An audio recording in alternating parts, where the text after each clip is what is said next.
So, I mean, I will say this, and I'm trying not to do this, but it's just hard.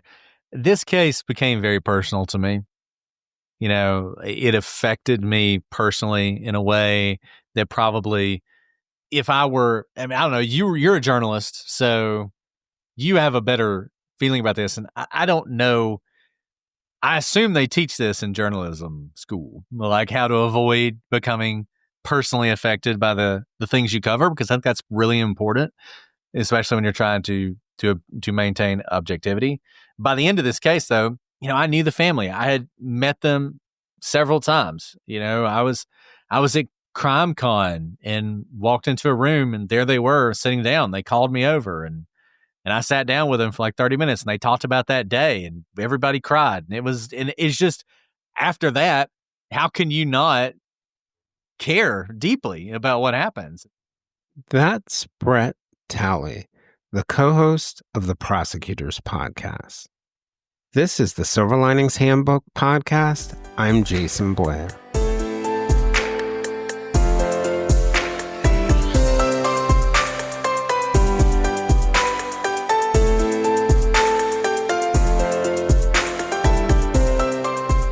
In February of 2017, two friends, 13-year-old Abby Williams and 14-year-old Libby German, walked out on a bridge together in Delphi, Indiana, to take a walk. The girls disappeared and were found murdered the next day by searchers who had been looking for them since their families had alerted the police. A unique aspect to the case is that one of the girls, Libby, captured the voice and the image of the killer approaching them on the bridge on her phone, and it appears that the second girl, Abby, hid Libby's phone. It seemed as if they'd solved their own murder, and many people believed, myself included, that a killer would quickly be identified and arrested. 3 years later, with very few solid clues surfacing to the public, or, as we found out later, the police, Brett Talley and Alice LaCour began covering the case on their podcast called the Prosecutors Podcast. It wasn't until 2 years after that that a local man named Richard Allen was arrested for the murders. Brett and Alice continued to cover the case through the pretrial motions, the defense attorneys for Allen being removed and then reinstated, wild conspiracy theories about a cult sacrificing the girls, multiple confessions by Allen, and a harrowing trial that, against many headwinds, resulted in a guilty verdict for Allen, who was sentenced to 130 years in prison. But in all the hoopla and debate surrounding the case, I couldn't get the image created by the prosecutor's artist, Hannah Hill, out of my head. It was an image of the two friends walking out onto the bridge. It's always been about them. Hannah's art and Brett and Alice recently appeared in what I thought was an excellent Hulu documentary on the case called Catching the Killer. And I asked Brett to come on to discuss the experience covering the case and the lessons that can be learned for those who are in law, journalism, true crime, and truly just for all of us as humans. In this wide-ranging conversation, we touch on it all, from the families, the case, the media, law enforcement, the obligations of defense attorneys to be zealous, and how, in thinking about some of the lessons, there's one shining truth, that we're all better off when we have a little bit of empathy.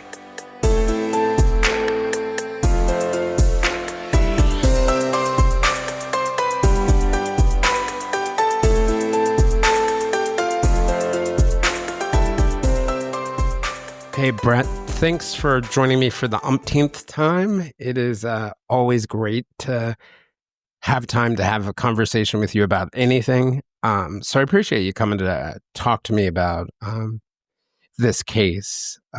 It's always fun anytime I get a chance to engage you and Alice. So. Yeah, Jason, it's always good to be with you. You know, the thing I love about your show is we always think, hey, what should we talk about? And then we talk and we end up talking about 1,000 different things. So I'll try and stay more on topic this time. I don't think it's possible. Yeah, that's probably true. I was having a conversation recently where someone asked me, what's the key to interviewing? Is it researching? Is it coming up with really good questions? And I was like, no, it's just being curious, listening to what people say and being curious. So I always tell people if it goes according to my script, then we're not having a really good conversation. So yeah. Well, I wanted to start off just sort of, asking a little bit. You and Alice started the podcast in, I think it was March of 2020. Right. And very early on, I think it was 40 episodes in, you began covering, we're well into the 300s right now. You guys just finished covering West Memphis 3. But around episode 40, you covered the Delphi case. And I know a lot of your early episodes dealt with like mysteries or cases that had gone, that had gone to trial or, other things like that. But, episode 40 was covering the Delphi case. And I was just curious what it was that sort of led you guys, attracted you or, led you to cover the case. Well, I think part of it was I remember where I was when that story broke. And it was before, obviously, we started the podcast. And it was one that I expected would be solved quickly, but then it wasn't. And it went on. And it sort of took on a life of its own. And then there was the Down the Hill podcast. There were all the different press conferences by the police, really sort of enigmatic press conferences in a lot of ways. It was just strange. Only deepening the mystery. Exactly. And so we started the podcast, and I will be honest with you, I was a little afraid of Delphi because both the fact that it was an ongoing case, the fact that it involved two young girls, the fact that there was just a lot of danger in covering it. I didn't want to get anything wrong. I didn't want to point at the wrong person. I didn't want to mislead people. So even though it was a case I was interested in the beginning, I don't even think it was on my sort of list of cases to cover. But people just kept asking and they kept wanting us to cover it. And it's funny because now episode 40 seems like, number one, not a lot, and number two, a really long time ago. But at the time, 40 episodes in, it was like, wow, we've made it 39 episodes longer than we thought we would. Exactly. And so we'd covered all these other cases and people liked our approach. And they really wanted us to cover it. And I remember walking into Alice's office and saying, I've decided we're going to cover Delphi. And the thing about that case, I don't know if it was because I was so worried about it or because of the material. I've said this before on the podcast, and I still think it's true. To me, that was the first case that we did really well. I'm very proud of those episodes. And it's funny, when you do a podcast and you've been doing it for several hundred episodes, you go back and listen to the first few, and it's like everybody says, you're like, oh man, this is not as good. Not as good as it could have been, right? But I thought we really did well with that. And it got just a tremendous response from people, and people really enjoyed it. And it was always my hope that focus and attention could solve the case. I know Cheryl McCollum, who and we've been on her show and she's been on our show. She's talked about how media attention solves cases. And at the time, I really thought of it as this is only a positive. People covering this case, talking about this case, it's only a positive. We need to get more eyes on this and really sort of get attention to it, and maybe we can solve it. And it's kind of funny how over the course of the case, that changed.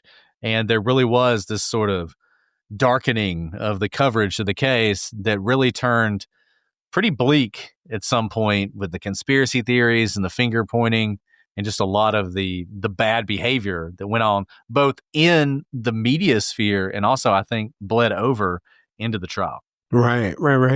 It's an interesting point. You had said earlier that, when you first heard about the case back in 2017, you thought to yourself something very similar to what I thought.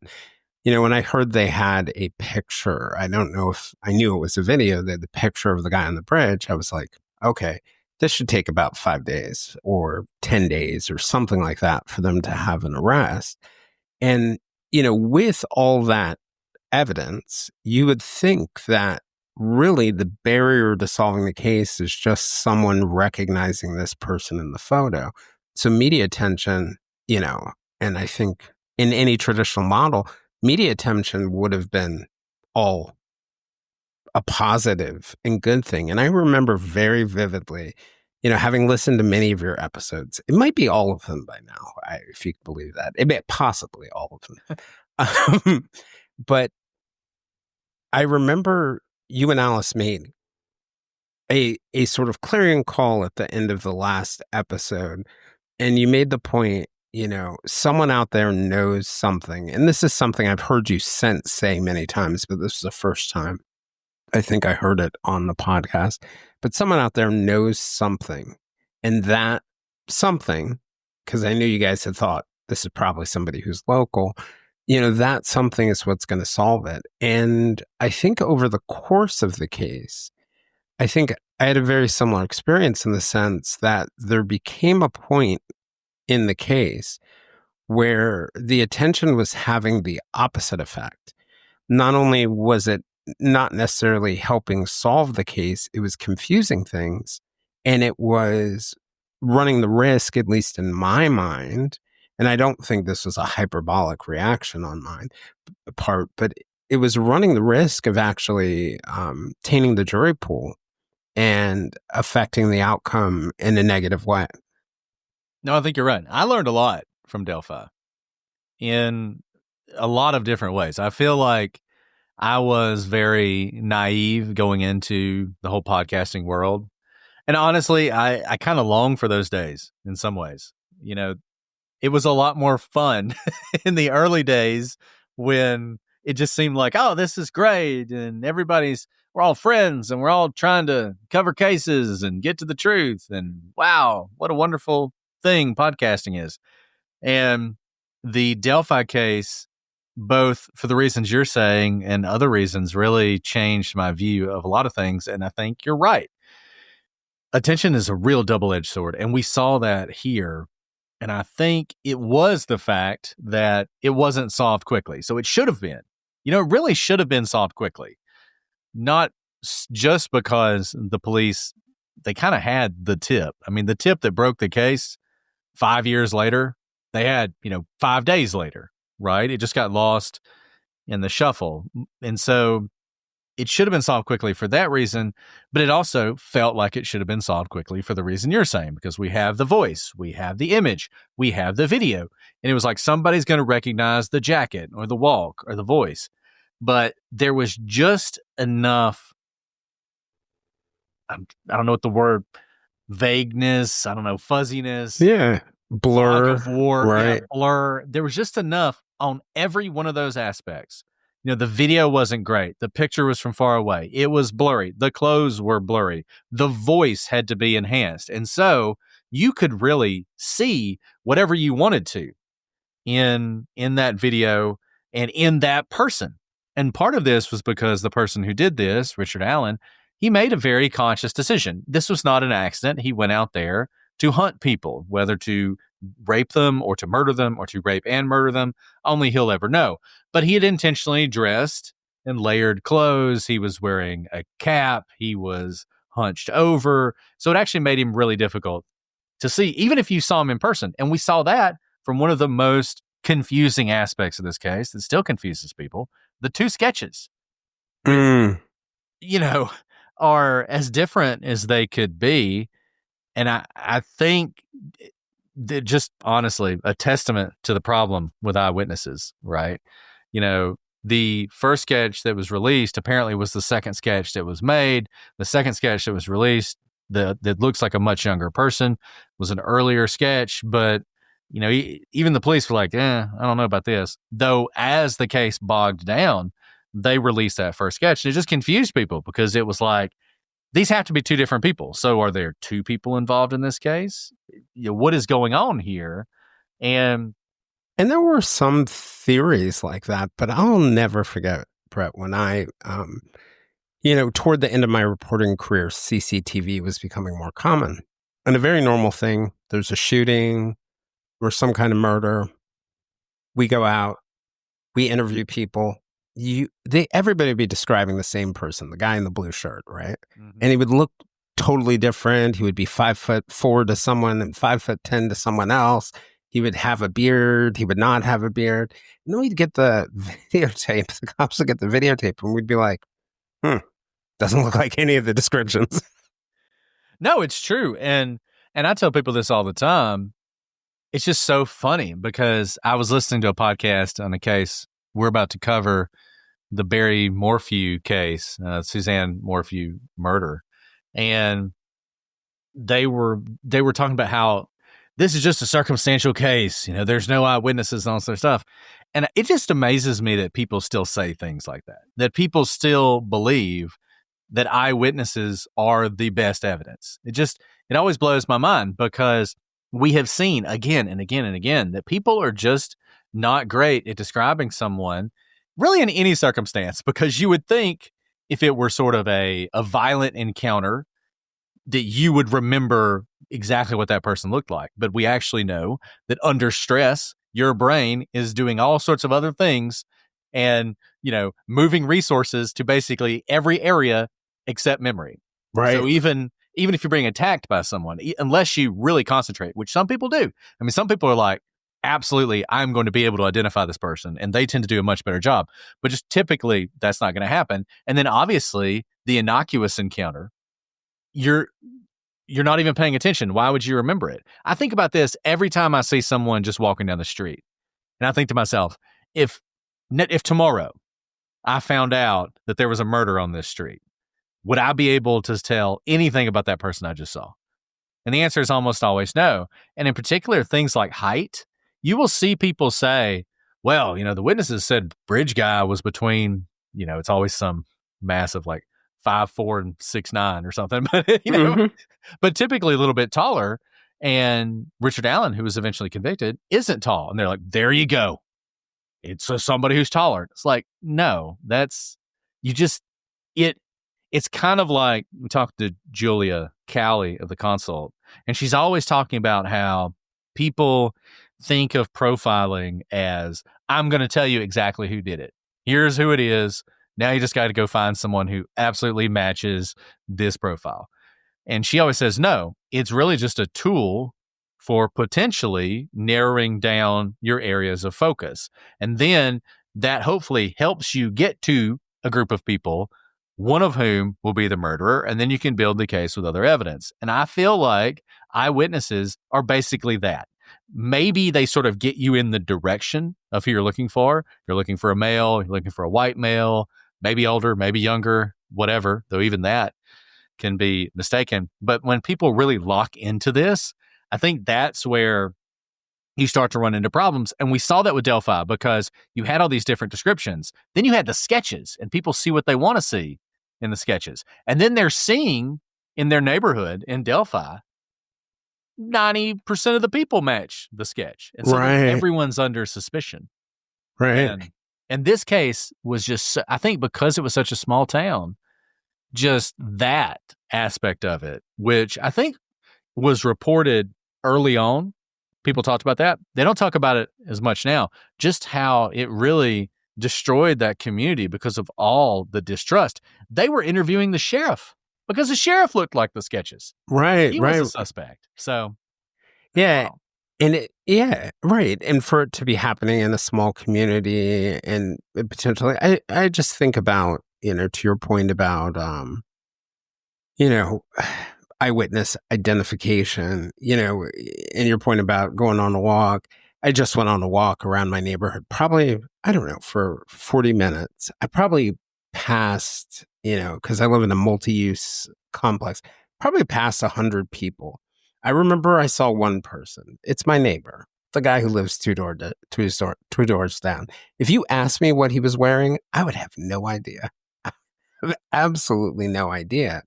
And, and to think if there was a murder in my building or in my neighborhood or my community, and, that kind of vague description, and everyone pointing fingers, because you remember the side-by-side pictures that people were doing. Yes.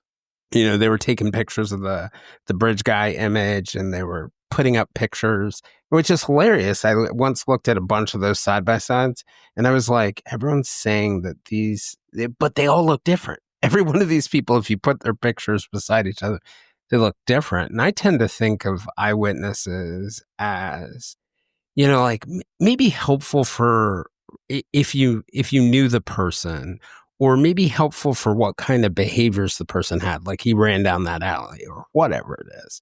But I completely agree with you. It can create a massive confusion.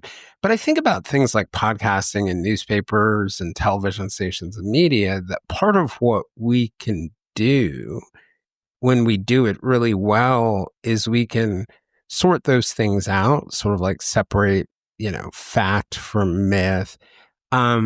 We can share ideas like the one that you're sharing, that, hey, you may not want to go to bank on what the eyewitnesses said. We've certainly seen that in lots of cases.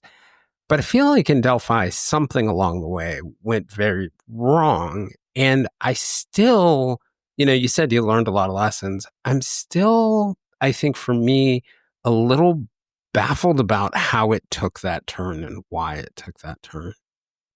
Well, I think there are a few things about it.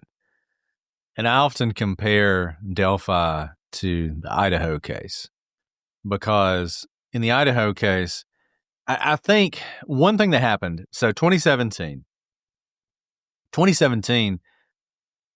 might as well be a century ago, when you think about how much everything the media has developed.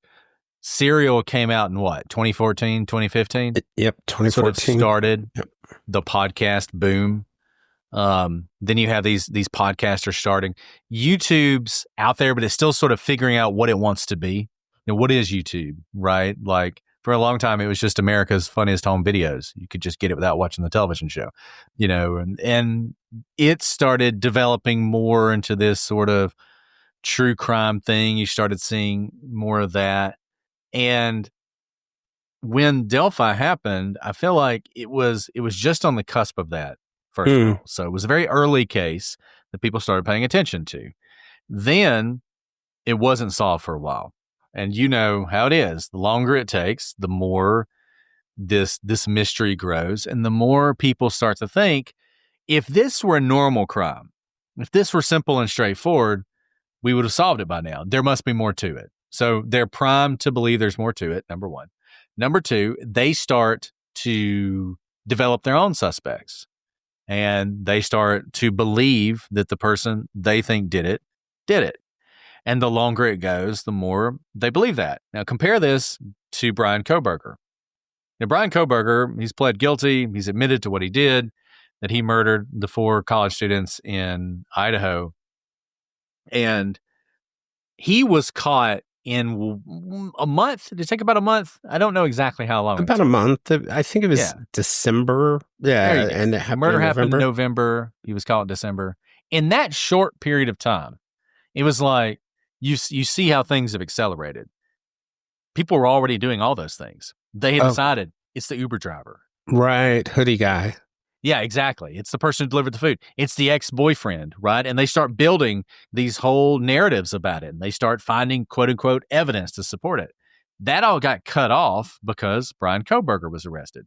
Imagine if today we did not know who committed those crimes. Imagine the circus that would be going on in that case. And you just saw that with Delphi. And I think it started building and building, but everybody wanted to find the killer. Even the side-by-sides came from a good place. People wanted to find out who it was. But they all expected, and this goes back to sort of misconceptions, they all expected that once they figured out who it was, it would be a monster. Right? We're going to find a monster. We're going to find a child predator.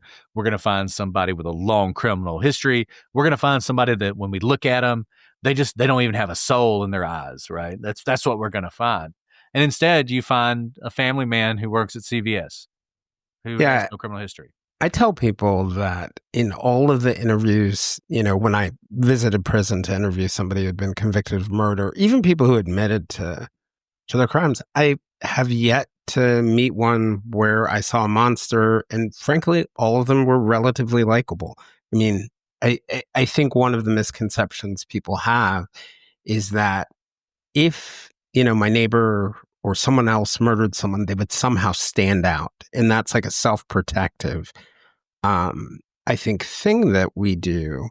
And I think you make a really good point that we have this logical fallacy that the longer something takes, the more complex it must be. But the reality is, Occam's razor says something was just missed, or the name is probably in the first few weeks of notes, or, just circumstances implant that way. But I do think there's this logical fallacy that we have, that we associate time, the time a person is able to get away with something with some kind of complexity that may not exist. It may still be simple. And what you said has been proven. I mean, if you look at cold case units, talk to somebody in a cold case unit. It's not like it is in television where these sort of intrepid detectives go out and generate all these new leads because they're just so smart and brilliant and see things that nobody else saw and find out what happened. Usually, I'm not going to say that never happens, but usually 9 times out of 10, what they do is they sit down with a file with fresh eyes and look at all the evidence they already have. And they read the same notes that have been read 1,000 times. But when they read them, they notice something someone else didn't notice, or they see somebody who, was supposed to be followed up on and never was, and they'll go out and talk to that person, and boom, you crack the case. And this is the ultimate example of that. You had these police officers working night and day for years trying to solve this case. And at some point they're like, let's go through everything. And you have a volunteer who's just going through old tips and sees something. I don't even think she was a police officer. I think she worked in law enforcement, but I don't think she was, like a sworn officer or anything. She actually she had been a long time child protective services worker, and, just wanted, so she had worked for the local government, and she had done investigations. She had worked with the police and that work, and she just wanted something to do and wanted to volunteer. Yeah. So she comes in with fresh eyes, a fresh perspective, without the baggage maybe of even being in law enforcement, right? And she looks at that and she sees something no one had ever noticed before, and that cracked the case. And I think this, and this should be proof of what you said, that typically the answer is there. Typically it's not some super complicated thing, but instead people, they didn't want to believe that. They didn't want to believe that it was that simple, number one. Number two, they didn't want to believe that it wasn't a monster. And number three, they didn't want to believe it wasn't the person they had thought it was for 5 years. Right. Their alternative suspect that they had been holding onto. I remember, I had really thought, and how wrong I am. I thought there is no way, this case, if you had asked me in early 2022, I was like, in my mind, no way this case is getting solved anytime soon. After seeing law enforcement's press conferences and some of the potential leads, I just sort of thought, okay, they haven't found their footing yet. It's going to take dumb luck or something like that. So I was wrong. It really took an intrepid volunteer doing exactly what, we know from those cold case units truly works. But when Richard Allen was arrested in October 2022, there are 2 really interesting things for me that happened. He was arrested and it wasn't announced, at least not on the day of. It took a couple days for it to leak out. Then they had a press conference the next Monday, I think. And then there was a probable cause affidavit, which, explains the rationale or the reason why the person's being arrested. And that wasn't initially released. I wanted to ask what you thought about that choice, and then ultimately, because I wonder whether it fanned those flames even further when the prosecution didn't want to release it, and then what you thought of the affidavit when it first came out. So I think that it probably wasn't that unusual in Indiana to be a little bit more circumspect with releasing that sort of stuff. just looking back on it, it feels like it wasn't that unusual. It felt unusual to us just because typically when you arrest somebody, things like the affidavit are unsealed and you can read the affidavit and everything else. I think probably one issue you run into sometimes with these big cases is everyone wants to do everything by the book. They don't want to treat it any differently. And sometimes I think that's actually a mistake. Usually you say, hey, you should treat all the cases the same, it'll all work out. But I think when you have a case like this that has generated so much attention, you need people to buy in from the beginning and not have this conspiracy thing start. And once again, just to compare it to Brian Kohberger, the Kohberger affidavit was much more thorough. It explained a lot more. It felt like there was a lot more evidence laid out for you. Now, obviously, there were people who still went with a conspiracy even after that. But I don't think that number was very high. I think the vast majority of people, even the people who see conspiracies in a lot of places, were more satisfied by that. And it sort of pushed them off going down this trail that there must be something more to it. In the Delphi case, there just wasn't a lot there. And one of the reasons for that, I think, yes, circumstantial cases are great and they're often better than having direct evidence, but they can take a little bit more time and nuance to present. And this case seems like it ended up being a much better trial case than a paper case. And what I mean by that is when the witnesses came into the trial and really told their stories and explained what they saw and when they saw it, it all sort of fit together in this puzzle-like way where every witness had one little piece of the puzzle, and when they put it all together, you sort of had this mosaic of, oh, it's Richard Allen, right? And I think some of that was difficult to convey in the affidavit, so they relied on more of the solid things. So, the bullet, the statements of Richard Allen, the fact that he's put himself there, the fact that he put himself in the same clothes, and some of the stuff from the eyewitnesses was either difficult to understand, a little confusing, or vague, and it really came together much better in the trial. Initially, I thought I found the fact that he put himself there wearing the clothes basically on the bridge, that he essentially said, I'm bridge guy, but I didn't do it. That was really convincing to me. Yep. But I understood why other people had some concerns. And I think we even said there's not a lot here and there will be more at trial. And there was. And I was glad that there was. I didn't think it. And affidavits are difficult too because it's a choice. It's the decision by the police because they only have to get to probable cause. They don't have to prove their case. They don't have to put everything in there. They often don't. This one was relatively bare bones, but I thought it did the job. But I fully understood why people wanted more, particularly because people wanted this case solved so badly. And we talk about sort of the bad actors or whatever. I don't think everyone who went off the deep end in Delphi and covering this case necessarily did it from a bad position. They were just, I just want to make money off this, right? I mean, obviously there's always some people like that. But I think some people, they just really wanted to solve this case. They really wanted to find justice for these two girls. And they were underwhelmed by Richard Allen as a suspect. And they were underwhelmed by the evidence they saw in the affidavit. And it really sparked in them this willingness to believe the conspiracy theory. And you see that in every facet of our lives. The reason people believe conspiracy theories or join cults or whatever, typically something primes them for it. There's something that opens them up to being willing to believe things that you wouldn't think a person would believe. And I think in this case, the brutality of the crime, the fact that it was against these two innocent young girls, they just didn't think Richard Allen was the guy. It just didn't fit for them. So that opened them up to a willingness to believe some pretty outlandish things.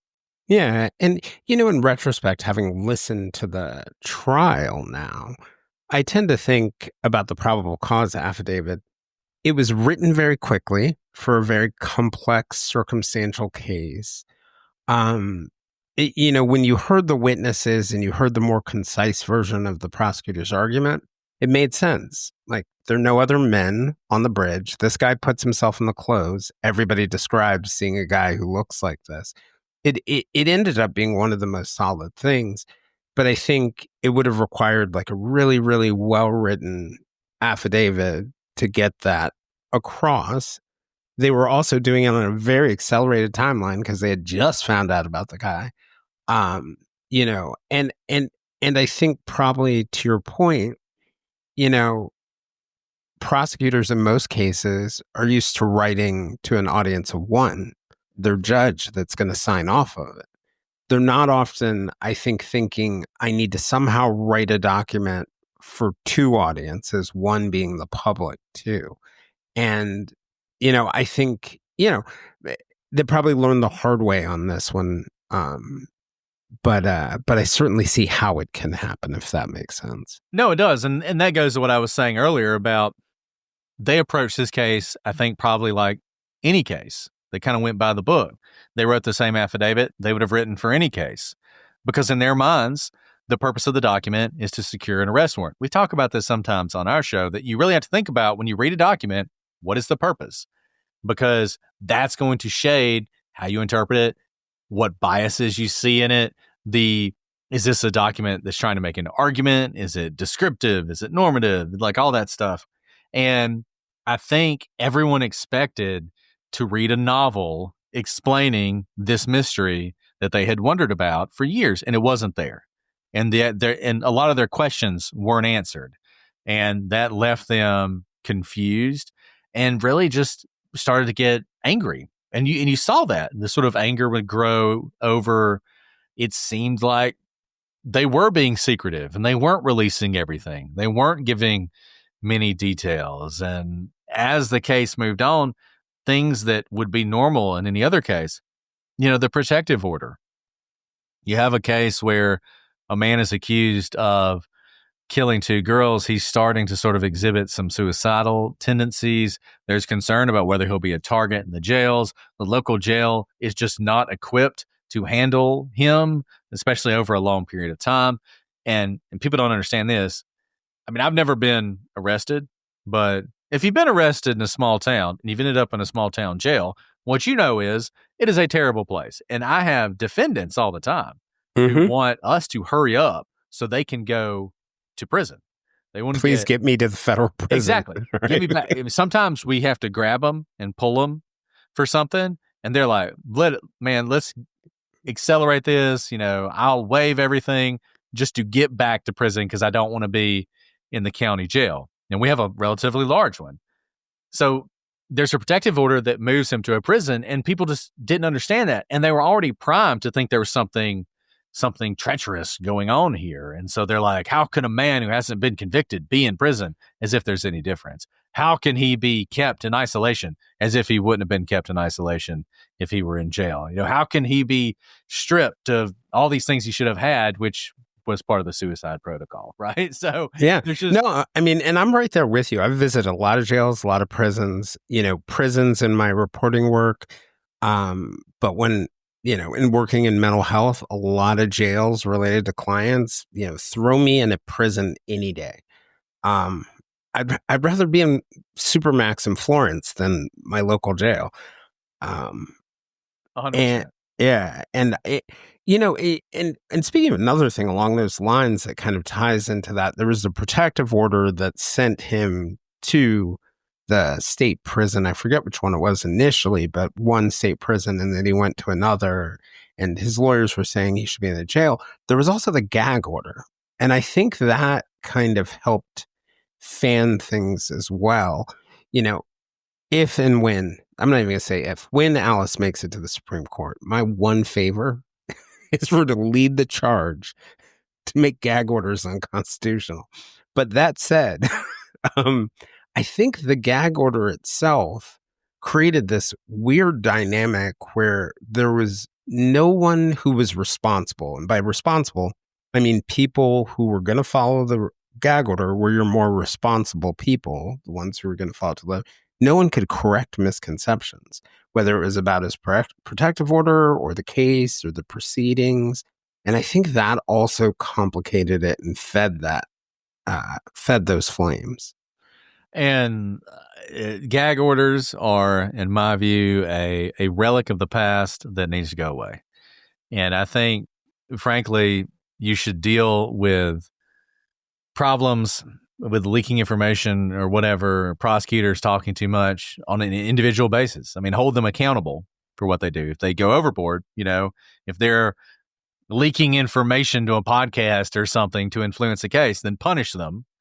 But don't impose these gag orders. They came around the famous Dr. Shepard case, the fugitive case. Sam Shepard, That was where the Supreme Court said, look, they're addressing this new media, right? All these newspapers and television and radio, and they're all really interested in this true crime case.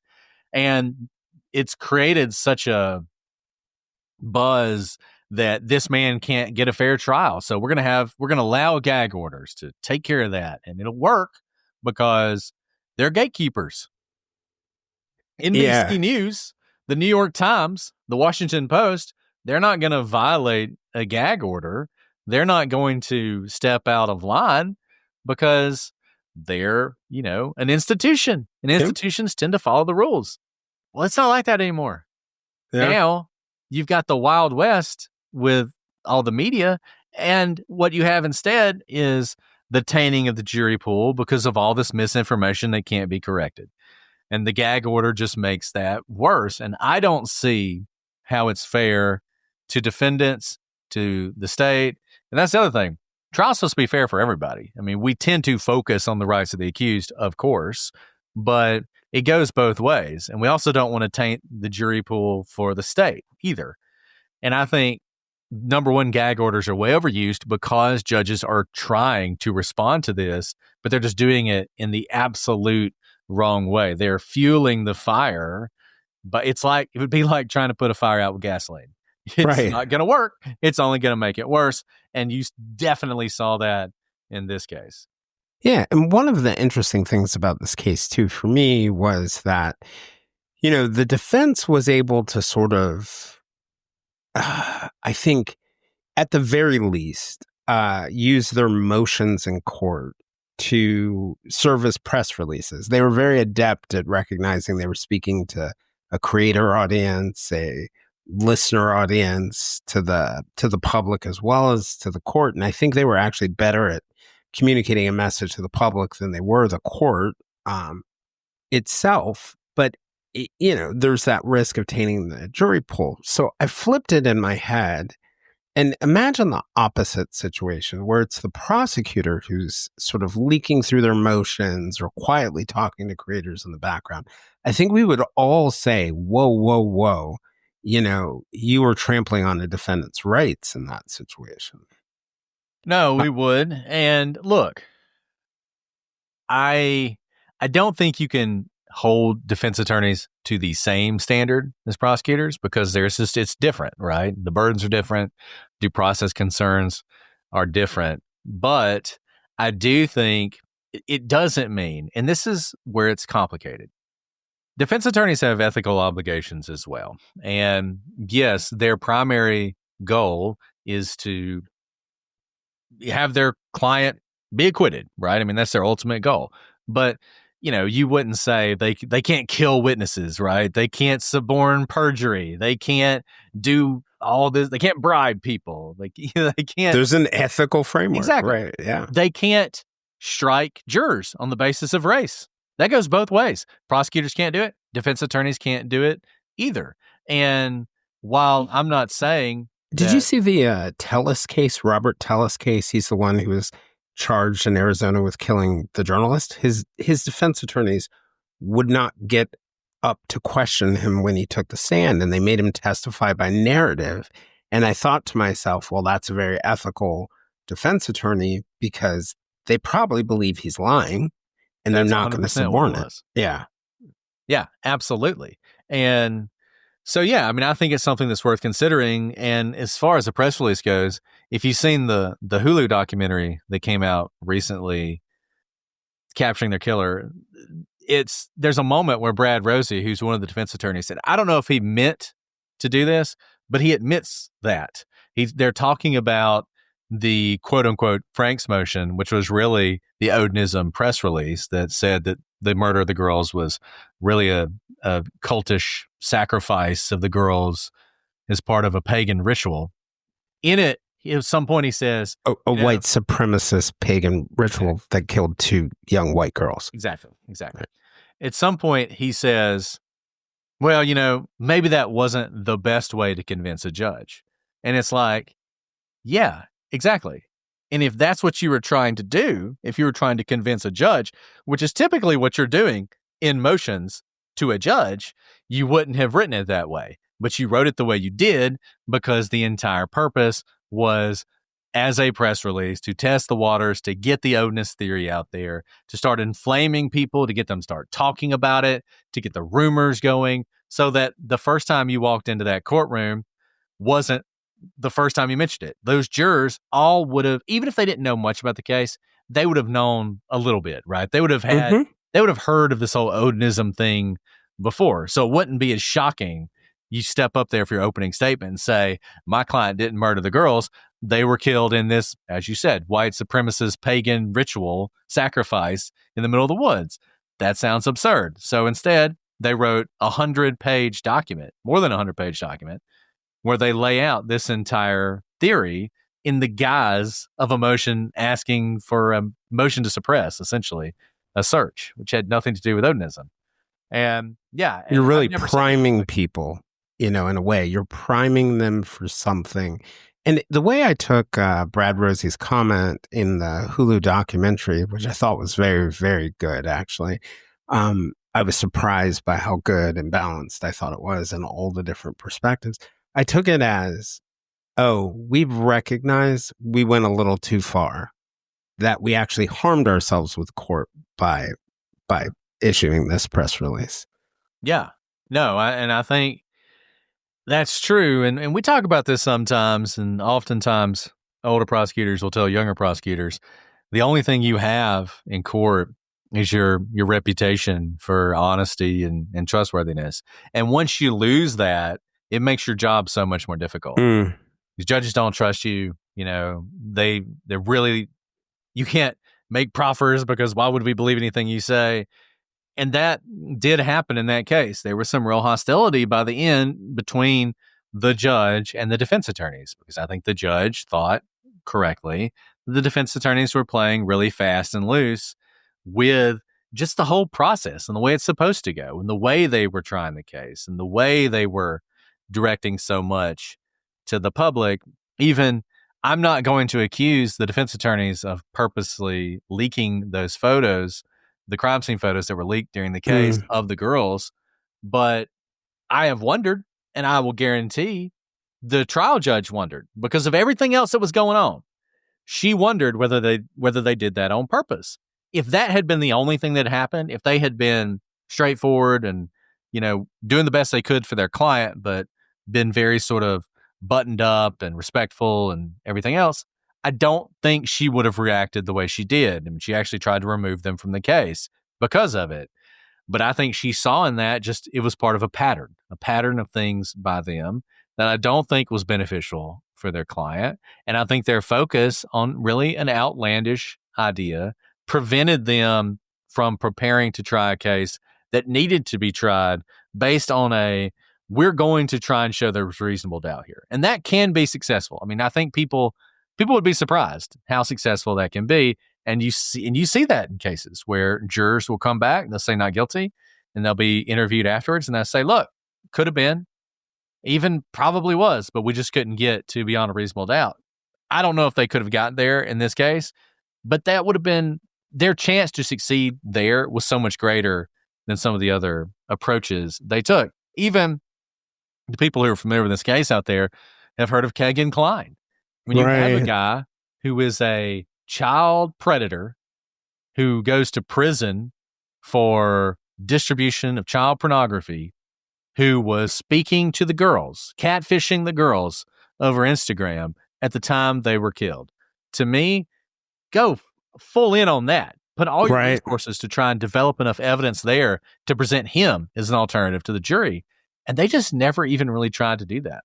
Yeah. And I heard concern during that time, even before we knew about Richard Allen confessing while he was in prison, where there was worry among some people that, and I remember this moment for myself where I said, I never thought I would run into defense attorneys so off the hook that I would worry about the client who I think committed the murder. But I truly was genuinely worried that they were doing a disservice to him as a client. And that idea of courts really couldn't work well if what's that concept with federal attorneys in court? Oh, the presumption of regularity. The idea that if a prosecutor or government attorney walks in to most federal courts, we're going to allow you to proffer certain things. I'm not going to ask you to call 10 witnesses to prove every word you say because you have this trust with the court.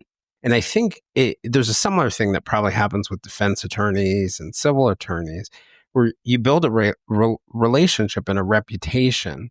And once you lose that, everything becomes war, or every detail has to be proven to the nth degree for the court to accept it. And it really derails things. I think it harmed the client in this case.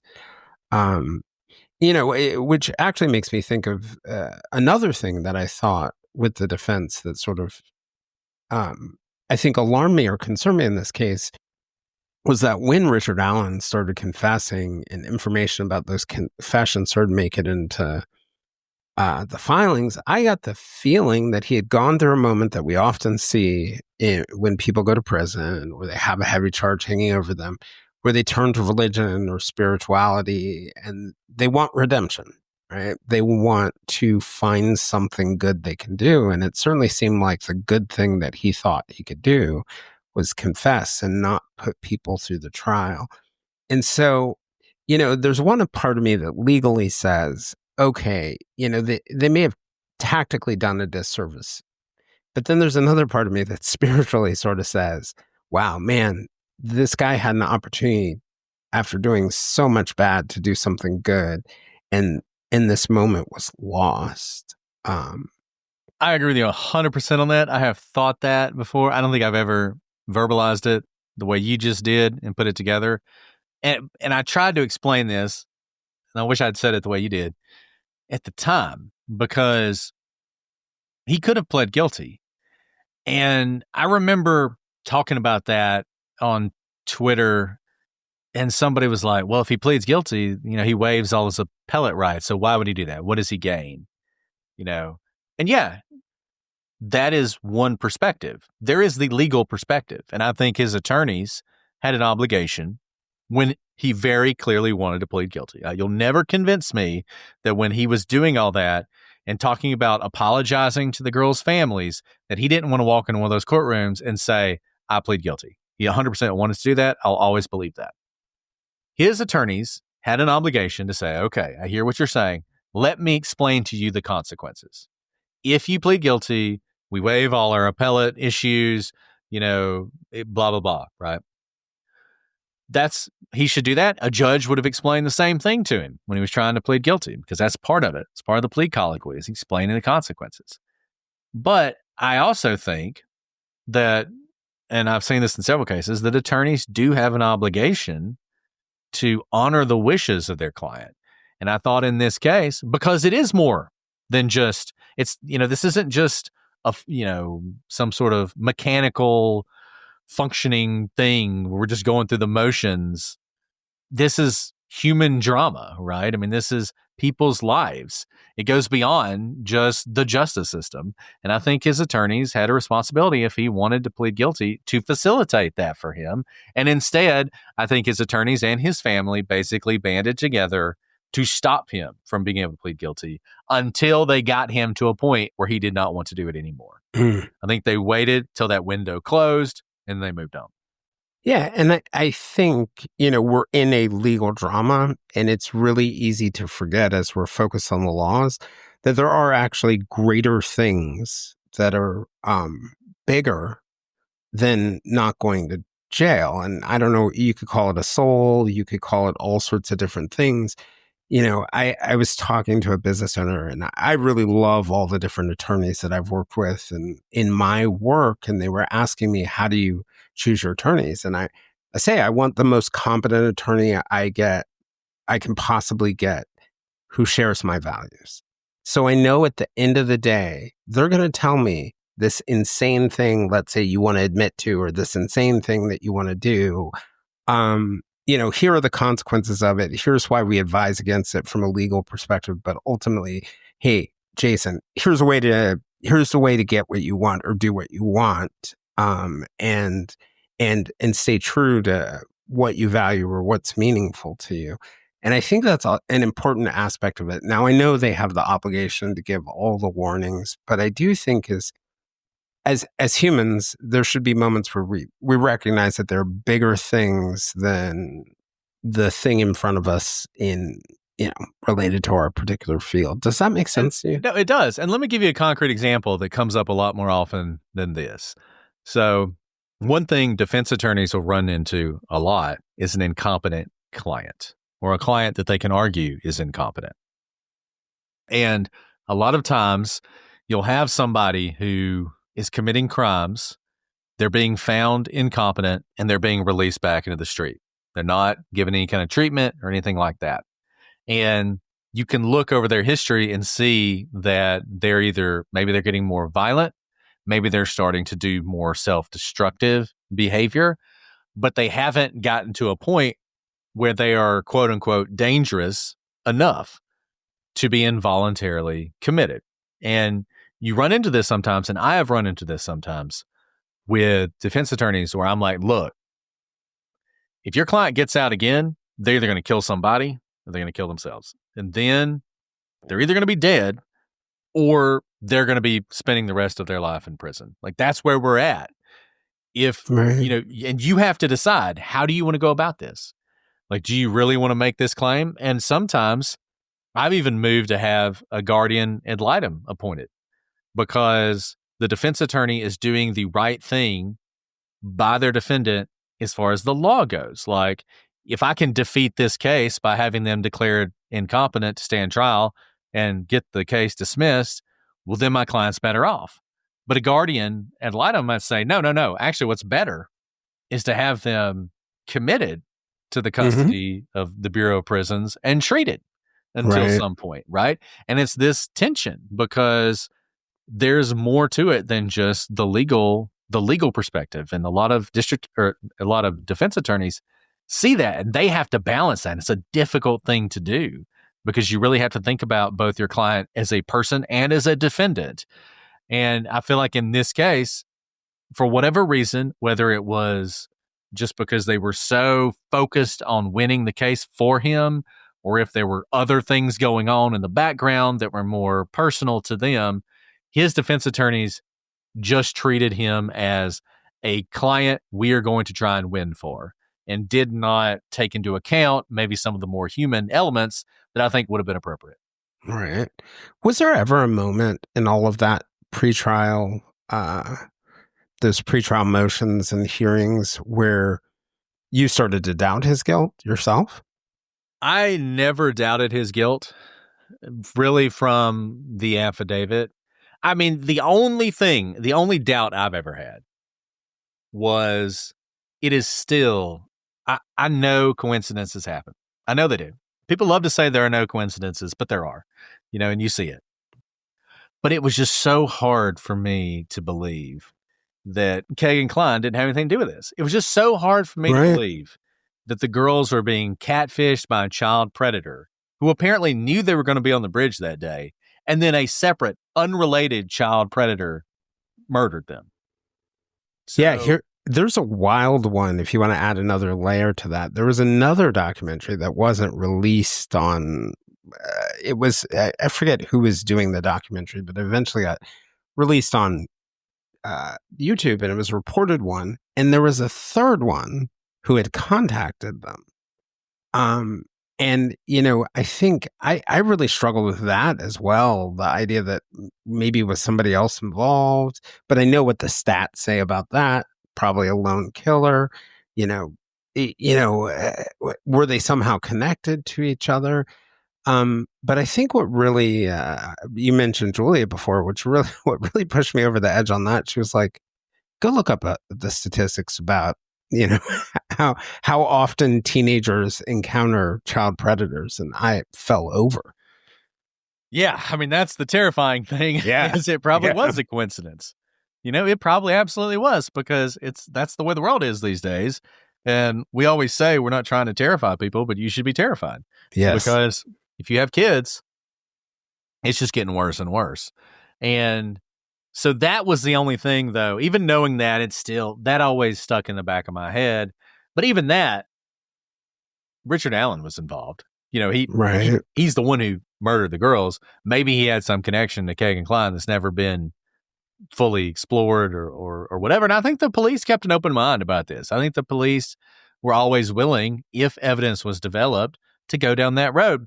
Even the Odinism thing, that was initially investigated by the police who were looking at all the angles. And I think they should be commended for looking into that, not, attacked for not believing it, because once you looked at the evidence, there is no evidence. And so I never had much doubt, just because, look, I don't remember what I wore yesterday. Richard Allen remembered that he was wearing the same clothes as Bridge Guy on the day of the murders, 5 years later, when he's brought into the police department and puts himself on the bridge. To me, that was enough. Like, very I telling. really didn't need anything more than that. Very telling. At least to me, very, very, very, very telling. What was it like for you, by the way? Thinking about the arc of starting to cover this case at your 40th episode. So that would have been back in 2020. We're in 2025 now. And the verdict was the end of last year. When you were, I'm curious about two things, actually. So I'll double barrel this. One, when the jury was out and they were waiting for a verdict, were you concerned that it could come back not guilty? I know you had said before, when you listened to the trial and heard about the trial on a daily basis, you thought they had a really, really strong case, but did you still have concern that? Absolutely. Yeah. And what did it feel like when it went down? Tell me. So, I mean, I will say this, and I'm trying not to do this, but it's just hard. This case became very personal to me. It affected me personally in a way that probably, if I were, I don't know, you're a journalist, so you have a better feeling about this. And I don't know. I assume they teach this in journalism school, like how to avoid becoming personally affected by the things you cover, because I think that's really important, especially when you're trying to maintain objectivity. Mm-hmm. By the end of this case, though, I knew the family. I had met them several times. I was at Crime Con and walked into a room, and there they were sitting down. They called me over, and I sat down with them for like 30 minutes, and they talked about that day, and everybody cried. And it's just, after that, how can you not care deeply about what happens? And so I was convinced, which made me very nervous, that the jury wouldn't get it right, that they would say he was not guilty, or they would hang. The family would have to go through all this again. So yes, I was very concerned about that, and incredibly relieved when the verdict came back that he was guilty. And I will say this, I'm not so easily swayed by emotions that I can't weigh the evidence and look at the evidence. The evidence was there. It was 100% there.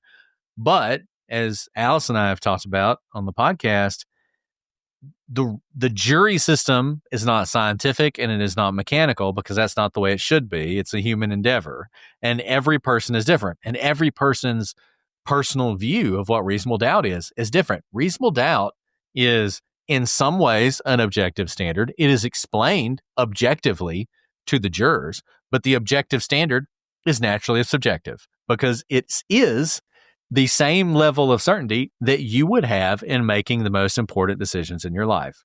And as we all know, some people, that's not a lot of certainty at all, right? That would be me. Yeah, there you go. You got people meet somebody and get married to them a week later, right? I'm like, you do not want my standard to decide whether you're going to jail, because then you're going to jail. But, you just never know. And so there very easily could have been someone on that jury who said, look, I need more. I mean, I need some DNA. How? Because you could ask yourself this question, particularly if you don't have an understanding of how difficult outdoor crime scenes are. How could two girls be so brutally murdered and there be no DNA? How is that possible? And we pointed out, there's no DNA of anybody. It's not like there's a bunch of unknown DNA there, but no Richard Allen. It's just for whatever reason, the elements, there just wasn't any DNA. Now, probably that was because Allen went out there covered from head to toe, probably partially to avoid that from happening. But, you could easily have someone who said that. So I was concerned and very relieved when it came back the way it did. And to me, the justice system is imperfect, but it is so heartening when you do see justice done in a case like this, where you have such an injustice. I mean, it's hard to get worse than what happened in this case. And we really needed there to be a conviction. And I'm glad there was. Yeah. Yeah. And to go back and answer your question, in journalism, one of the things that they tell us is that certain cases will catch your heart, but you answered the question essentially. But, the moment where you put it down and you hand it to another reporter is when your emotions begin to sway your objectivity. And, like you talk about, that's a different standard for everybody. When you're at that point where you need to step back. But I felt the same way about the case. I went out and visited Delphi, just to walk the trail. My heart was really with this. But I think if somebody had put some evidence that in front of me that suggested reasonable doubt, no matter how much I wanted justice for the families, it's not going to be justice if it's the wrong person. And, coming out of that, that situation, you guys were asked, I guess it was earlier this year, to participate in the Hulu documentary. And one of the things I really liked about your participation, because the prosecution wasn't, at least, openly participating in the documentary, you were able to give what I would say was, in my opinion, a level-headed perspective on some of the, theories like the Odinism, the way the law works, how, the regularity or not of certain things that happened in the case. I wanted to start by asking you, you brought up that point about having met the family and this really touching your heart. What did it feel like in that moment, having followed this for so long, having built a connection to the girls, to the family, to be asked to contribute to, what I think is a documentary that for most people, many people who had never heard of the case and most people who have heard of the case, that is sort of like the final coda for the case. Well, I mean, we were obviously honored to be asked to be on it, and we knew the family was going to be in it. And I will say this, I don't know that we would have just been in any documentary. If under the wrong circumstances, I don't think we would have been. We knew the only thing we knew for sure was that some of the family members of the girls would be in it. We had a pretty good feeling that this was going to be a documentary that was going to present the defense side as well, and that the defense would play a pretty big role. We didn't know who else was going to be in it, and we didn't know sort of what arguments they were going to make. So one thing that was really important to me and really important to Alice was that someone speak for the girls other than the family, that it not just be the family talking about wanting justice and then all these other people saying, well, justice wasn't done because Richard Allen was innocent. Now, it turned out, I thought, like you, that the documentary did a really good job of showing both sides. And it's so funny because you'll see people say, oh, this is such a pro-defense documentary. Honestly, I think they're saying that just because they presented the defense side. And, yes, right. You know, because truly, I think the defense attorneys were given a chance to give their perspective on why they did. Richard Allen's wife, Kathy, had an opportunity to share her perspective. The families did. You guys, they used, video of law enforcement. I think one of the most moving things for me, surprisingly moving things for me, was hearing from one of the guys who was accused of being one of the Odinist conspiracy theories guys, because, as somebody who's in the media world, if I had been in their boat and I had been accused of being a part of an Odinist theory, my strategy and my advice to anyone in that situation would be, do not talk to any documentaries, do not do anything. But I really felt a surprising amount of empathy for him, and so I think they did a good job of showing all the sides of it and kind of dismissing the ridiculous without being histrionic about it, but still hearing everybody out. Yeah, and that's really hard to do. Yeah. And I think, honestly, the reception that they got from both sides kind of tells me that they did it. I think there were people on both sides. I think there were people on the Richard Allen's innocent side who felt like they didn't go far enough. They, why were we on there, or whatever. There was that sort of perspective. One of my colleagues who was the Jerusalem bureau chief for the Times said, I know I'm doing a good job when the Israelis and the Palestinians are both mad at me. Exactly. 100%. And so I was really happy with how it turned out. And I've said elsewhere, you're right. I mean, that guy, it was such a good example of how sometimes it's actually better, because I would have done the same thing. If he'd asked me, I'd have said, no, just let it fade away. It'll fade away eventually. You'll move on with your life. There's no point in doing anything. But I was really glad he did it, because not only did it sort of rehabilitate him, I think anybody who came into that with an open and honest view would say, yeah, that was ridiculous. That right. Didn't happen. Right? Right. They did not. This was not an Odinist sacrifice. So I was glad that they did that. And look, I thought one of the most powerful things, and I've said this elsewhere, about the documentary, and the thing that moved me the most, was seeing Abby and Libby's friends. Because Abby and Libby are forever 13. They're forever tweens. We've seen them. We've seen those pictures of them and videos of them 1,000 times, and they're always kids. And then you see these young women, these 22-year-olds, these college graduates, like starting off in life, and they're their friends. And they were the ones who were with them at the time, and they've grown up. And that should have been Abby and Libby. They should have grown up too. They should be starting their lives. They should be starting jobs and getting married and having careers. And that'll never happen. And it just was so crystallizing for me.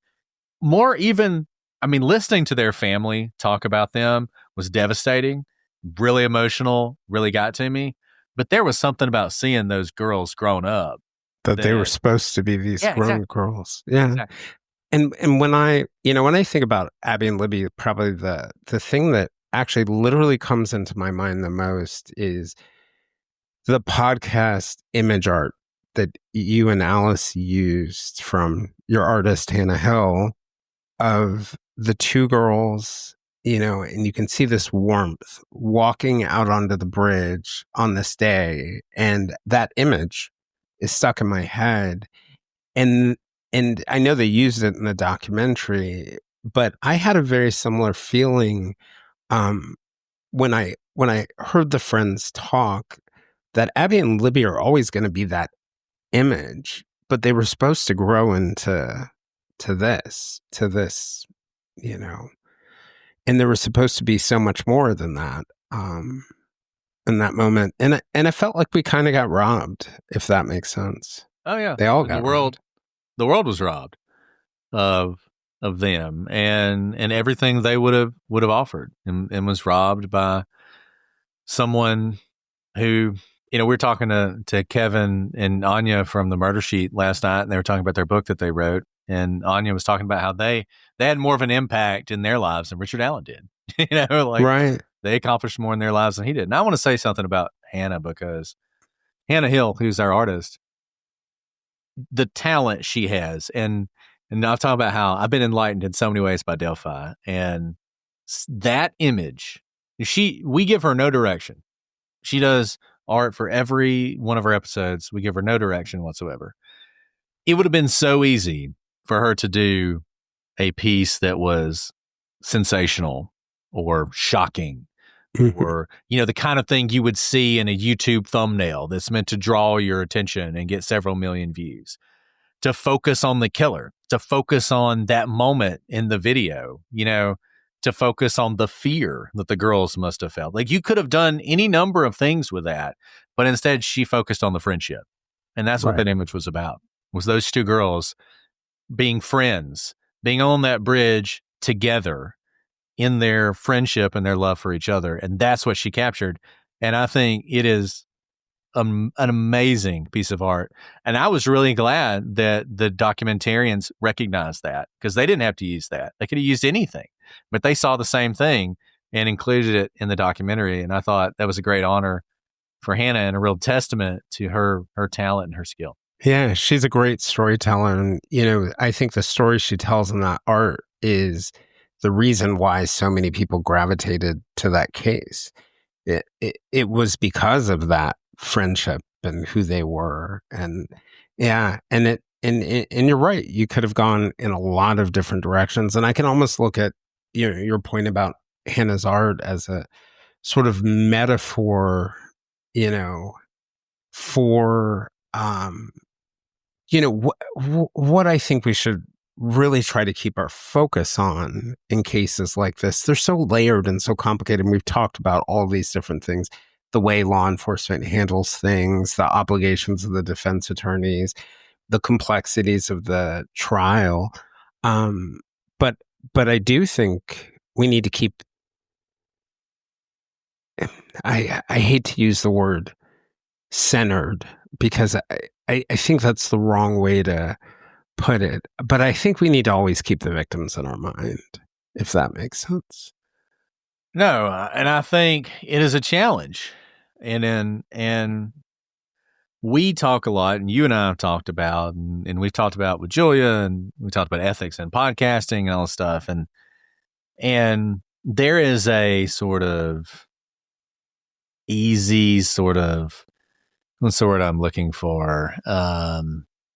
Priggish? Is that a word? That's a word, right? Priggish? Not sure. I think. But I think I have a meaning here. I think it means like overly moralistic, but I could be wrong. But I'm going to go with it. Whatever it means, that's what I mean. It's easy to do that. It's easy to get on your high horse and be like, yeah, to clutch my pearls. Exactly. People need to be more respectful of victims and all this other stuff, and to be very sort of judgmental and everything else. And I think we need to remember this is a business, right? True crime is a business. Journalism is a business. Reporting on these cases is a business. And people have employees and staff and everything else that depend on them. And if nobody's listening, then there are no ads, there is no money, and that's a problem. So I get that it is a difficult balance to strike, because in the environment we're in with so much competition, it's hard to draw listeners. And people, it is very easy to fall into the sort of sensationalistic approach that doesn't center victims or really even consider them at all. And in fact, you saw some of the family, people would accuse them of being. Right. It's easy to fall into that. And I think one of the big challenges for all of us is to balance that, to balance the need to create attractive, entertaining, engaging content while also doing it in a way that does not cause harm to the victims, that doesn't prevent justice or make justice more difficult. And I get that that's difficult. And I don't want anyone to ever think that I think it's easy. Like, oh, here's Brett on his high horse talking about we got to respect victims. I just think it's a conversation we need to have, because if we're not talking about it, that's when we forget it. And that's when it becomes really easy to become, the National Enquirer of true crime. Mm-hmm. And I don't think anybody wants that. It reminds me of a conversation I often have with addicts or family members of addicts, where we talk about like getting sober, and they ask me about it, and I'm like, well, it's not complicated. You just stop drinking or whatever it is. I'm like, but it's hard work. It's really hard work. It's not particularly complicated, and I think you just nailed it. It's an ethical framework that says, minimize harm, be responsible, center things on the truth. Julie Murray, Maura Murray's sister, once said to me, essentially, that the most ethical and responsible thing that people can do is say the truth about more, regardless of whether I like it or I don't like it, or whether it's embarrassing or it's harmful, because it's the truth that's going to bring her home. And I think if you hold on to truth and accuracy and not making logical leaps and things like that, I think it's hard work, right? I don't mean to suggest that it's easy to balance all these things, but it's not complicated, if that makes sense. No, it does make sense. It does make sense. And it is hard work, and it's easy to slip up. That's actually the addict example is actually a really good one, because you're right. Very straightforward what you need to do, very easy to slip up. Right. Bad, right. Right. And I think that's one reason that things like 12-step programs and group sessions and everything else work, because coming together, talking about the issues, talking about the struggles, working together, I think that's the way to do it. And I think I'm always happy to talk to other podcasters, true crime people, anything about how we can all be better at it, because I don't have all the answers. I remember talking to Julia Cowley about it, and she's like, okay, well, what do we do? And I was like, I have no idea. She was like, well, that's helpful. And I was like, well, yeah, but I don't, other than to say it is something we need to do, giving you sort of a step-by-step process of how to ensure that your episode, that you always, and we run into this. I mean, I'll never forget, we did that case on the Jack family in Canada. Oh, yes. The missing Native family. Case that nobody had ever covered. And, we're giving it this coverage. We did it right after the Adnan Syed case. So, we had a ton of people listening, even more than we do now, because there were still people hanging on from that. And I thought, wow, I bet the family would be really happy that we did this. And one of the family members got really mad that we did it. And I just thought, wow, it is so complicated and so difficult sometimes to thread those needles. Well, I think one way to look at it and think about it, which is also stolen from journalism, that your job isn't to always do what people want. It's to do what's right. And most of the time, what's right is what they're going to want. But there are going to be moments where you have to choose and be on the right side of be on the right side as opposed to the want side. And another old journalism one is, you're only as good as your last story, but the good news is you got another one. So go fix it. Right. Exactly.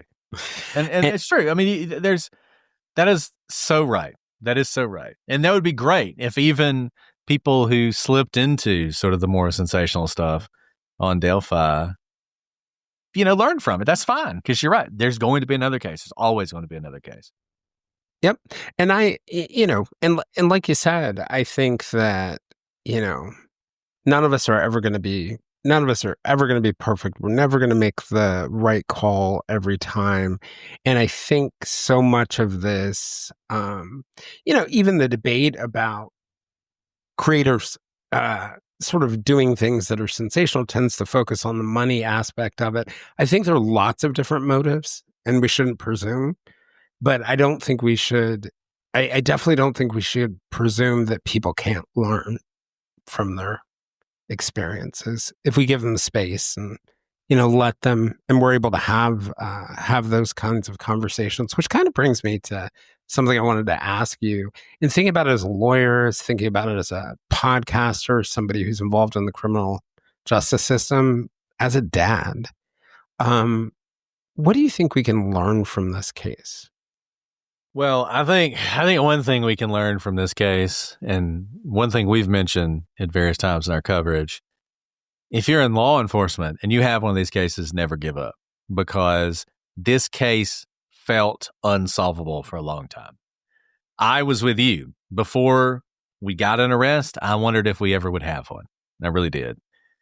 And it was just through perseverance and never giving up and being willing to sort of go back through what they'd done before that they were able to solve this case. So I think that's one lesson we can definitely learn. There's so many lessons you can learn from this. So I learned a lesson, as I said, about, trying not to be so personally affected by the cases. And it's weird because I don't think it was a bad thing that I cared deeply about these girls finding justice, but it would have been a bad thing if, you had blinders, because, as you said, the justice part is what's important. Getting a conviction, if it's not the person who did it, is not justice. So those blinders can affect you in that way. I think a lot of creators should have learned something about how to approach these cases. I think people out there in the true crime community about don't make snap judgments. As you were talking about with those side-by-sides, how many innocent people were accused of being a double child killer? Right. Solely on the fact that somebody looked at a Facebook photo, compared it to one of those sketches and thought, that looks like the same person to me. That is, talk about sort of the damage that just the everyday true crime fan can do. Listening to some episodes while you're driving to work, that's not going to hurt anybody, right? But when you really get into this, and you, for all the right reasons, you want justice for those girls. You want to see the killer arrested. You don't want that person walking free. You have the purest of motives. You're not trying to make money. You're not trying to become famous. You want to find the guy who did it. And so you see that photo and you run with it and think of all the harm that you did, even though you had these good intentions. We would get calls. We got calls and emails from several people who truly believed a family member was Bridge Guy. I had one woman who called me like bawling, crying her eyes out because she truly believed her father did this. And she had this whole theory about it. And that's rough, right? That speaks to something deeper probably as well in those relationships. But nevertheless, this stuff is real and it can have real consequences. And it's just something to always remember. When you get into this, it is so much more. It can be entertaining, and I'll never tell anyone it's wrong to enjoy true crime or to enjoy podcasts and everything else. Some people like to say that. I don't think that's true. It is entertainment, but it is so much more, and you always have to keep that in mind. Yeah. You made me think of something. The part where you were talking about, the lesson that you learned, by getting invested in it, made me think of something I really believe, because I've heard people make comments to me, related to like my compassion or empathy or willingness to forgive people. And empathy is actually, as I think about it and think about what you said, empathy is actually a requirement of journalism. It's a requirement of telling people stories and picking the right focus. It's a requirement, when you're walking into someone's house at midnight and their kid just shot someone or their kid just got shot, you have to do it with empathy, but that empathy can't override reason. And even though they seem contradictory, I actually think they can go in tandem. And it just made me think, so many of the things we talked about tonight, the defense attorneys and Richard Allen's wishes, the innocent people who ended up in the side-by-sides or part of the community, some of the harm to the families, or for even Richard Allen himself, so many of these challenges, I think, even the judgment of law enforcement, so many of these challenges would have been solved with just a little bit of empathy for people, a little bit of understanding, a little bit of empathy. No, I mean, you're right. And I think empathy is probably the most important thing in so many different aspects of our lives. As a prosecutor, it's really important. We talk about sometimes prosecutors are portrayed sometimes as though they just want to win, et cetera, et cetera. And I'm sure there are some bad ones. That's right. But good prosecutors are supposed to have empathy, both for the victims of the crime, but also for the defendant. We don't go for the max every time we try somebody. We're supposed to think about what's best for them, what's best for society, what both rights this wrong, but also gives this person an opportunity to be a better person and to contribute. And that requires empathy. And this is something, and this is probably a subject for a different podcast or a different episode, but I thought about this a lot lately, because one thing that I feel like I am able to do and Alice is able to do, and that we often do when we talk about these cases, is separate some of the more emotional stuff in true crime from the evidence of the case, because we're trained to do that, right? So, and we see this all the time. We're doing West Memphis 3, and we just released an episode. It was an interview with Terry Hobbs. Our focus, and Julia Cowley joined us, our focus was entirely on making him comfortable, getting him to talk, asking him questions that would give some insight into him, and frankly, asking him questions where if he was involved, there was a chance that he would slip up and say something he shouldn't say. And there were some people who didn't like that approach. And they were like, well, why didn't you should have gone after him about the accusations that he was abusive of his wife and his first wife and abusive of his daughter. And I'm not saying that those things wouldn't necessarily be relevant to the question of who killed the children in the West Memphis 3 case, but those things for our purpose were not relevant. Right. It was very easy for me to separate any consideration of that from what we were trying to do. And I think that's an aspect of empathy, just being able to, give someone grace in one way, but also separate the emotions that you may feel about a particular person and what they've done, and the sort of what you're focused on now. And we see that, as I said, if you're a prosecutor, you do that all the time, because you have people who come before you who've done really bad things.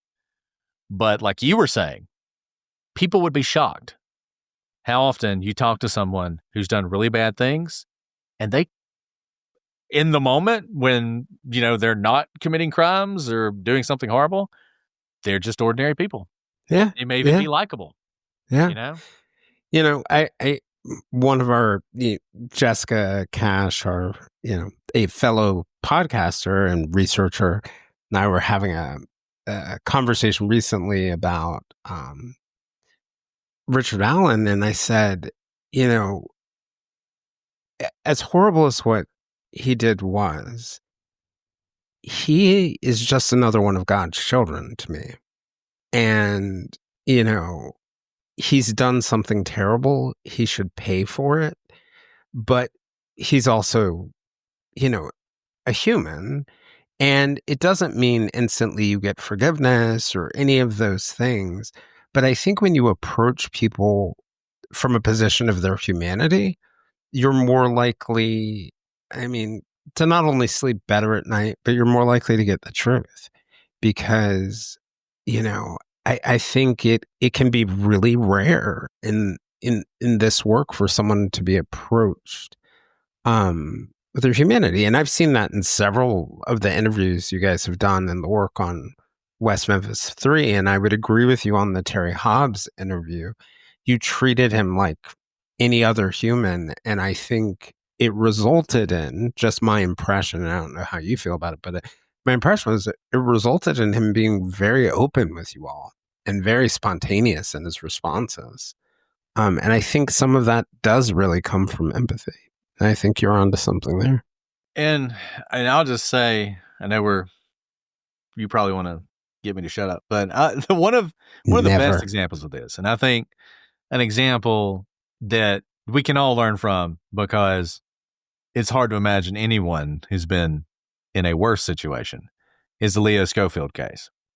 Yes. So Leo Schofield, Gilbert King, and Jeremy Scott. So Leo Schofield spends 30 years in prison for the murder of his wife, a crime he did not commit. He's been paroled, thankfully, but he hasn't been exonerated. He spent a long time in prison for a crime he did not commit, a crime we now know was committed by Jeremy Scott, a guy who has probably murdered at least 3 people, who has been accused pretty credibly of raping several people, someone who is violent, someone who really should never be out of prison because he's just too dangerous to ever walk the street, and frankly is probably a good candidate were it not for his intellectual difficulties for the death penalty. I mean, this is a person who is about as bad as you can get. But Gilbert King, the journalist in the case, approaches Jeremy Scott, like you were talking about, as a person, right? With respect. Doesn't berate him, doesn't go after him. And from that is able to develop a relationship where Jeremy Scott could admit what he had done. Yeah, in that case and other cases. In that case and in other cases, exactly. Yeah. And Leo Schofield, who had spent decades in prison for a crime he didn't commit, not only a crime he didn't commit, but the murder of his wife, who he loved, is able to forgive Jeremy and actually care about him and care about his future. And Jeremy Scott, the monster, when you hear him talk and you read his letters, you see the humanity in him. And even though he is a terribly broken person, and as I said, not someone who should ever be free, nevertheless is someone you can recognize as you said, one of God's children. Yeah. There were 2 moments in that story with Leo Bone Valley had its second season that just really, really grabbed me. And I talked to Gilbert a little bit about this, but one was when Jeremy Scott was talking about his aunt, and he had an aunt who died who, was one of the few family members who had stayed in touch with him, and he hadn't heard from her in a couple of months. And someone had to say, Jeremy, I'm sorry she died. And his response was, oh, I knew she wouldn't abandon me. And I was like, you're just like us, like any other human.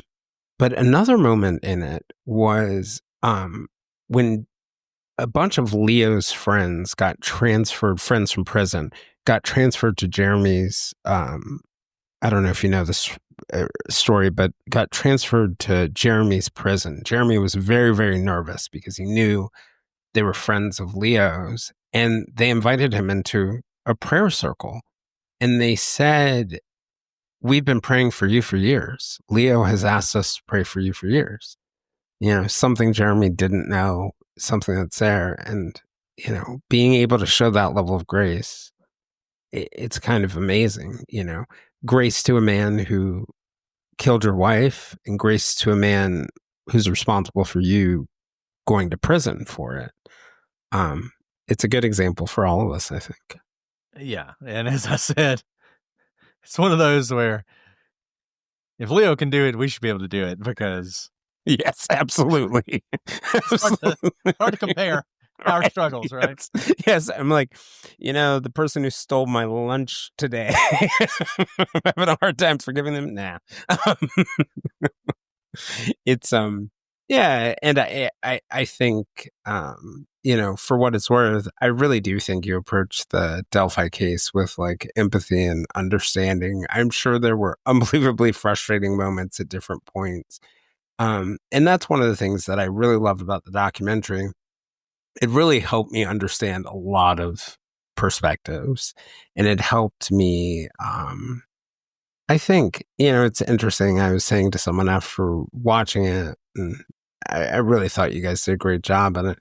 I felt like I walked away with just, I think, not only more understanding, but a little more peace about it all. So I appreciate all the coverage that you guys have done, and you stepping up to do that, and the fact that you guys are actually, it appears to be continuing your podcast beyond West Memphis 3. All signs are pointing in that direction.